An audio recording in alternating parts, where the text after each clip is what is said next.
Hello guys, this is Mauro from Infotech.com, and on this video I want to show you a quick tour of the Windows 10 build 14946.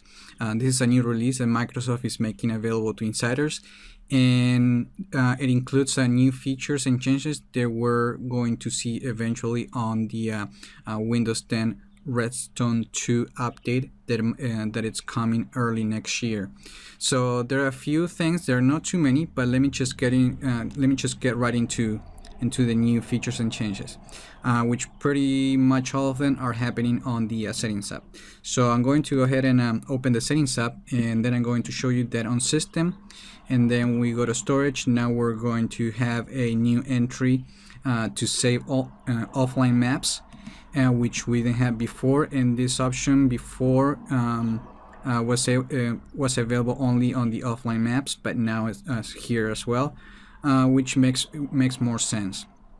Now when we go back and then we go to devices, we've seen this in previous releases that Microsoft separated the mouse and touchpad, but now on this release we have a new section that is called other gestures, and basically you can control more advanced features for your precision touch mouse, touchpad.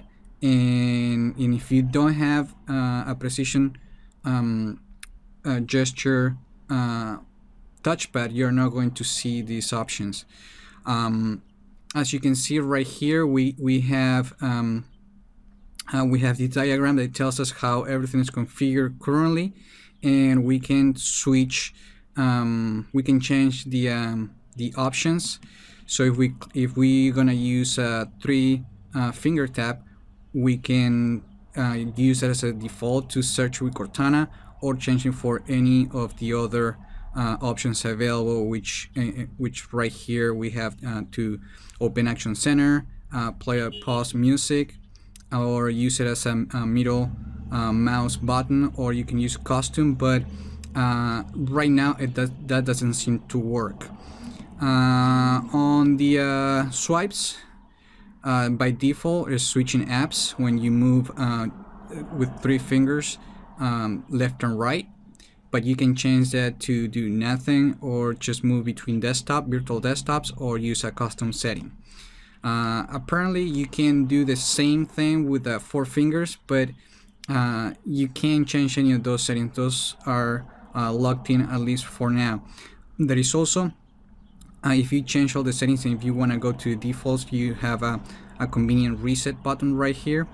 And besides that, now we have this link, the advanced gesture configuration, that will take us to another page where you can further customize your 3-finger gestures, and you can change for like a bunch of them. Right here you have all these options that you can choose for tap, or if you want for up and down and left or right.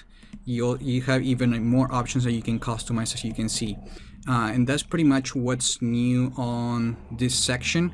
So now let me go back to home, and let me show you on network and internet, for example Wi-Fi, and when we turn the Wi-Fi off, now we get a new drop down menu that allows us to temporarily disable the a Wi-Fi connection for an hour, 4 hours, or 1 day. If you choose manually, which is the default, the Wi-Fi will not come back on until you come to these to the settings and turn it back on. But one other thing that it's worth pointing out is that you can either come here and do this, or you can actually go to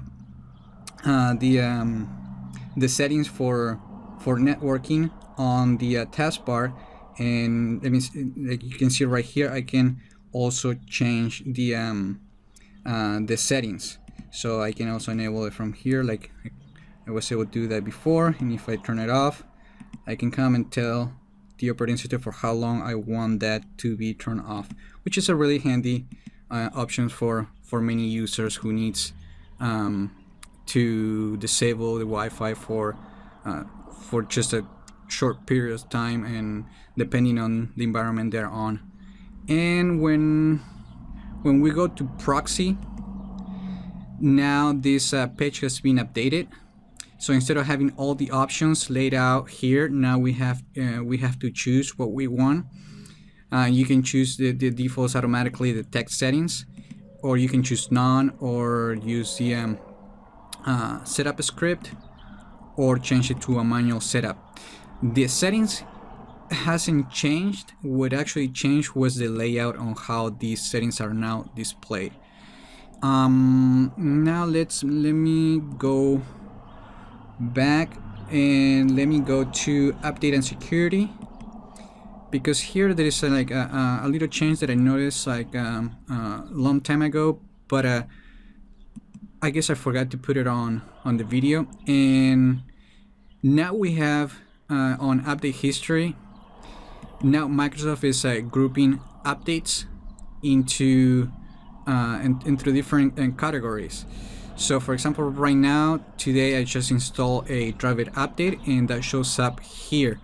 And my other computer that I have upgraded from the previous build to the new one, and it says feature updates. So if I had a driver update today, plus if I upgraded to the new feature update, I think I will have like two categories that I can expand. One will say driver updates and the other one will say feature updates. It's just like a subtle change that is not big, but you know, it's something that it makes it more simpler to when you need to go and see the history of which updates you have installed on your computer. Another change that you can that is happening on this build, it's when you go to system and apps and features. What Microsoft is doing, nothing has changed, but what Microsoft is doing now is like letting you uninstall some apps that you might not feel that essentials. For example, like a calculator. Like if you don't need that, now you can uninstall it. Even the mail app. If you have Outlook and you don't need this, you can uninstall the app, which you couldn't do that before. And now that's possible, and it's really nice that Microsoft is doing that, because now even when you upgrade to a new version of Windows, those default apps, they won't install back on your computer. So if you need to like get them back, you have to like go to the store and update them and get them again, but they will not manually reinstall on your computer, which is really nice feature to have.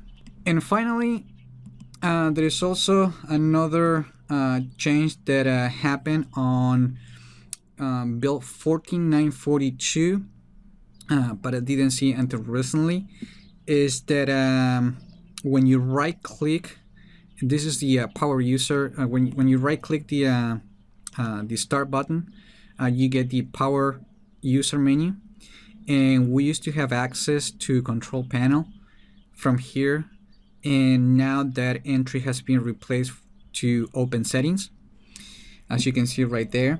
So it's not like a big change, but the thing is that it shows us that Microsoft is moving forward to make the settings app the primary place for you to go and change your settings. You still have to go, because not all the settings has been migrated to the settings app, but eventually